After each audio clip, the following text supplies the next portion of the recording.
हा पक्ष महाविकास आघाडीचा भाग म्हणून त्याचं स्थान असणारे अधिकृत का फक्त शिवसेना आणि मनसे? एक लक्षात घ्या, या प्रश्नाचं उत्तर मनसे प्रमुख माननीय राज ठाकरे देऊ शकतील.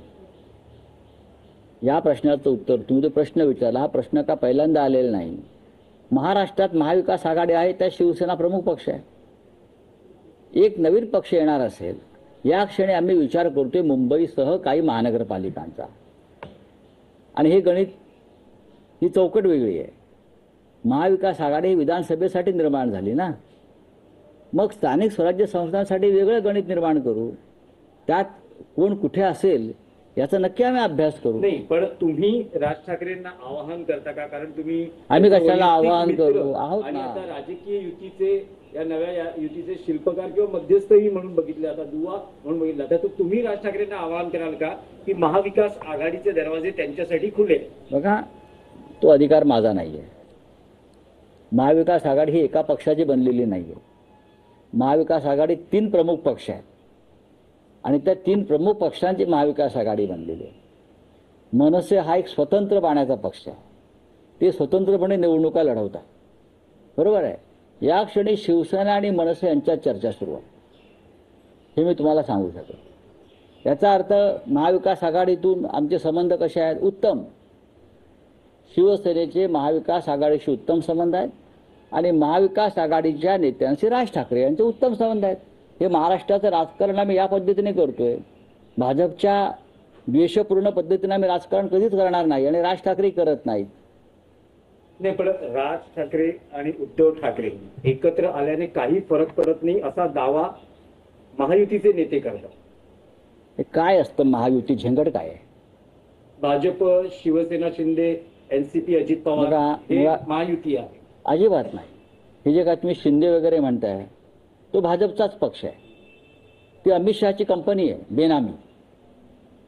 त्या कंपनीतले 90% शेअर जे आहेत ते अमित शहाचे आहेत.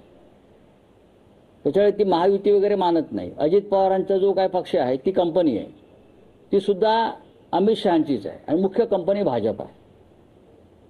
हे शेअर होल्डिंग्स आहेत सगळे. या सगळ्या बेनामी प्रॉपर्टी अमित शहाच्या आहेत. ही महायुती वगैरे सोडून द्या. अमित शहाला वाटेल तेव्हा ती कंपनी बंद करते. महाविकास आघाडी खरी आणि शिवसेना मनसे युती खरी.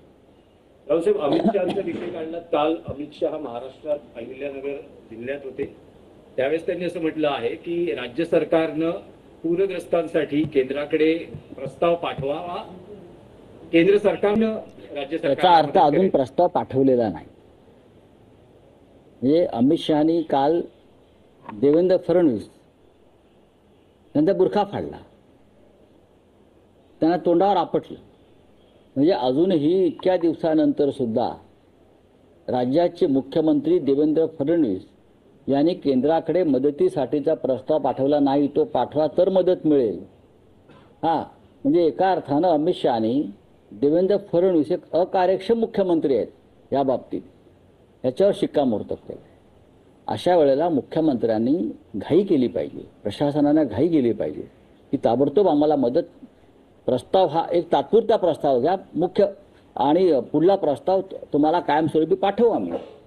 पण अमित शहाने उघडं पाडलं सरकारला. याची कारणं मला माहीत नाहीत, पण माझं असं म्हणणं आहे की महाराष्ट्र सरकारने प्रस्ताव नसेल पाठवला, पण महाराष्ट्र पण तुमच्या देशातलाच एक भाग आहे ना. मग प्रस्तावाशिवाय तुम्ही मदत करू शकता. गुजरातला केलेली आहे. गुजरातला अशा प्रकारे ते वादळ कुठलं आलं होतं, तोकते काय फोकते, बरं का, तेव्हा दिल्लीतून विमानात बसताना मोदींनी आणि शहांनी मदत जाहीर केली होती, हजारो कोटी रुपये.